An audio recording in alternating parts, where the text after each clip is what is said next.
उधर हरियाणा में 1 अक्टूबर के लिए प्रस्तावित विधानसभा चुनाव की वोटिंग की तारीख बदल सकती है। बीजेपी और इंडियन नेशनल लोकदल ने चुनाव आयोग को चिट्ठी भेजकर छुट्टियां और विश्नोई समाज के धार्मिक कार्यक्रम का हवाला देकर तारीख बदलने की मांग की, जिस पर चुनाव आयोग विचार कर रहा है।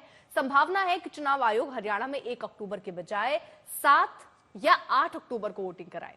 ऐसा होने पर जम्मू कश्मीर की मतगणना की तारीख भी बदल सकती है और इस पर जो भी फैसला होगा चुनाव आयोग उसका मंगलवार को ऐलान करेगा। उधर जम्मू कश्मीर चुनाव को लेकर बीजेपी की केंद्रीय चुनाव समिति की बैठक अब से थोड़ी देर में होगी। इस बैठक में चुनाव को लेकर चर्चा होगी। बैठक की अगुवाई प्रधानमंत्री मोदी कर रहे हैं। थोड़ी देर में इस बैठक की शुरुआत। बीजेपी केंद्रीय चुनाव समिति की बैठक, उम्मीदवारों के नामों पर फैसला मुमकिन है।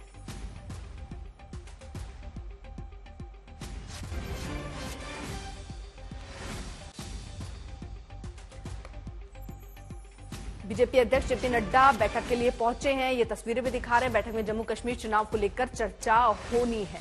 हिमांशु हमारे सहयोगी इस वक्त और अपडेट के साथ जुड़ चुके हैं। हिमांशु, कितनी देर में शुरुआत होगी बैठक की?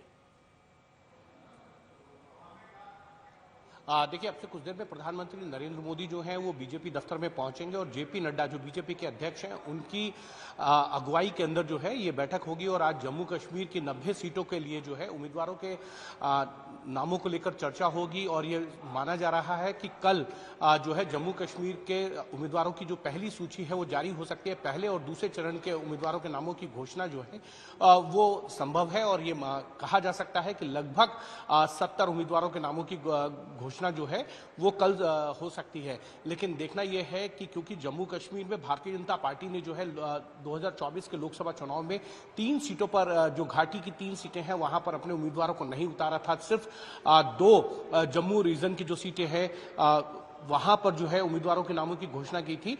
अब देखना यह है क्योंकि राम माधव जो जम्मू कश्मीर में 2015 के अंदर चुनाव प्रभारी थे, उनको एक बार फिर से जिम्मेदारी दी गई है। वो 2020 में संघ में वापस चले गए थे, लेकिन जम्मू कश्मीर के चुनाव हो रहे हैं और ऐसे में उनको जम्मू कश्मीर का चुनाव प्रभारी बनाया गया है। जी किशन रेड्डी जो केंद्र सरकार में मंत्री हैं, उनके साथ उनको ये जिम्मेदारी दी गई है। और भारतीय जनता पार्टी को ये उम्मीद है कि जम्मू रीजन की जो 43 सीटें हैं इनमें ज्यादा से ज्यादा सीटें जीतकर जो है वो अपना परफॉर्मेंस, जो पिछला परफॉर्मेंस है उसको भारतीय जनता पार्टी सुधार सकती है। पिछली बार भारतीय जनता पार्टी ने 25 सीटें जो है जम्मू रीजन में जीती थी और पीडीपी के साथ मिलकर जो है सरकार चलाई थी। लगभग 4 साल ये सरकार चलाई थी और उसके बाद भारतीय जनता पार्टी ने गठबंधन तोड़ दिया था और वहां पर विधानसभा भंग करने का जो सिफारिश है वो राज्यपाल ने की थी। उसके बाद से 370 हटा और उसके बाद चुनावी प्रक्रिया के लिए डीलिमिटेशन किया गया और अब ये चुनावों की घोषणा हो चुकी है। और भारतीय जनता पार्टी अपने उम्मीदवारों को लेकर आज केंद्रीय चुनाव समिति की बैठक में